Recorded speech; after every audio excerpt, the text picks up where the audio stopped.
मौला अली अलैहिस्सलाम जन अगर चाहन हा त इब्ने मुलजिम मलऊन खे मारे न पिया सघनि, जिन हेॾियूं जंगियूं फतह कयूं आहिनि, फातिह ख़ैबर आहिनि, फातिह बदर आहिनि, फातिह खंदक बि आहिनि, छा चवंदा?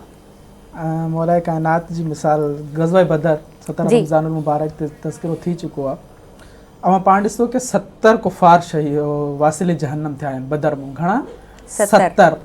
70 मां 36 रुआ कुफ़ार खे हज़रत अली अकेले मारियो आहे ग़ज़वा बदर जे अंदरि। वरी ग़ज़वा खंदक जे ॾिसो कि अब्दुर्रहमान अब्दे वुद जंहिंमहिल खंदक पार करे अचनि था त मुसलमाननि जे मथां हैबत आहे। अब्दुर्रहमान अब्दे वुद हुआ जेको 200 माण्हुनि सां एट ए टाइम अकेलो विढ़ंदो आहे, पहलवान हुयो मक्का जो।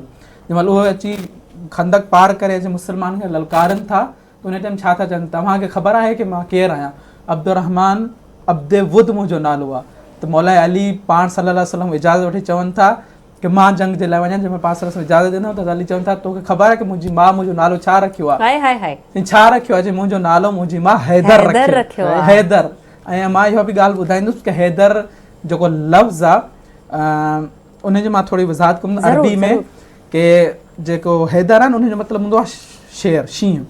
त कुझु अरबी में नाला आहिनि जेके शींहं जे मुख़्तलिफ़ सिचुएशन जे हिसाब सां नाला रखंदा आहिनि। ग़ज़रफ़न बि शींहं खे चइबो आहे, अब्बास बि शींहं खे चइबो आहे, असद बि शींहं खे चइबो आहे, हैदर बि शींहं खे चइबो आहे। हाणे फ़र्क़ु छा आहे? ग़ज़नफ़र उन शींहं खे चइबो आहे जेको पंहिंजे शिकार खे नज़र में रखनि कि इन खे हाणे शिकार करिणो आहे, उन खे चइबो आहे ग़ज़नफ़र। सही।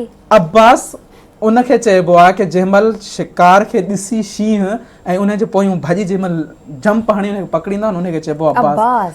ऐं असद उन शींहं खे चइबो आहे कि शिकार खे पकड़ी जंहिंमहिल पंहिंजे हथ में विकोड़े मज़बूत कंदो आहे उनखे चइबो आहे असद। ऐं हैदर उनखे चइबो आहे जंहिंमहिल शेर पंहिंजे शिकार खे पकड़े चीरी फाड़े छॾे। सुभान अल्लाह। अब्दुर्रहमान अब्दे वुद जंहिंमहिल आया ऐं ललकारियो हज़रत अली खे कि पहिरियों वार कर। हज़रत अली चयसि न पहिरियों तूं वार कर। वार कंदे ई हज़रत अली उन वार हटाए जंहिंमहिल पहिरियों वार कई त अब्दुर्रहमान जंहिंमहिल सर मां तलवार मौला अली हयईंसि त 2 टुकड़ा थी किरी पियो।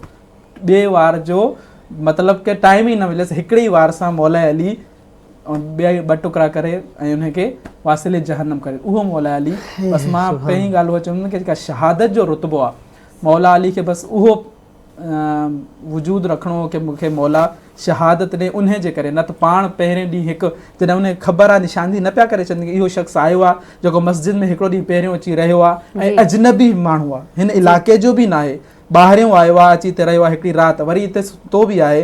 पाण उनखे फजर नमाज़ खां पढ़ाइण खां पहिरियों अकेलो वञनि। पाण हिते असां पाण दुनिया में ॾिसंदो आहे कि अगरि कंहिंखे थोरी सी थ्रेट मिले कि कंहिं बि शइ जी, उहो पंहिंजो गार्ड बि रखंदो आहे, 2-3 माण्हुनि खे बि ॾिसंदो आहे, प्रोटोकॉल वधाईंदो आहे, पुलिस खे ॾसींदो आहे। एतिरी वॾी शख़्सियत का के माण्हू खे न पिया ॾसी सघनि। मौला कायनात एतिरा माण्हू पंहिंजे साहिबज़ादा इमाम हसन खे न पिया ॾसी सघनि। इहो ई शख़्स आहे। पाण पहिरियों वञी उनखे ठोकर हणी उथारनि बि था कि तूं पंहिंजो कमु करणु आयो आहे, मौला अली बि अॼु उन में राज़ी आहे, तूं मूंखे शहीद कर। वाह वाह वाह, सुभान अल्लाह। अच्छा, ग़ज़वा खंदक जी तव्हां ॻाल्हि कई, उन में शायदि चवनि था त मौला अली अलैहिस्सलाम जी उमिरि मुबारक या 13 या 14 साल तक़रीबन चवनि था त नंढा हुया। इन खां पोइ ग़ज़वा बदर में अञा थोरो उमिरि में तक़ाज़ो थियो उन्हनि जो। न, पहिरियों जेका ग़ज़वा खंदक में मौला अली जी उमिरि थोरी काफ़ी हुई, लेकिन ग़ज़वा बदर में उमिरि पहिरियों खां, छो जो ग़ज़वा बदर पहिरीं हिजरी में ठही आहे, ग़ज़वा खंदक जेका आहे उहा 5 हिजरी में ठही आहे।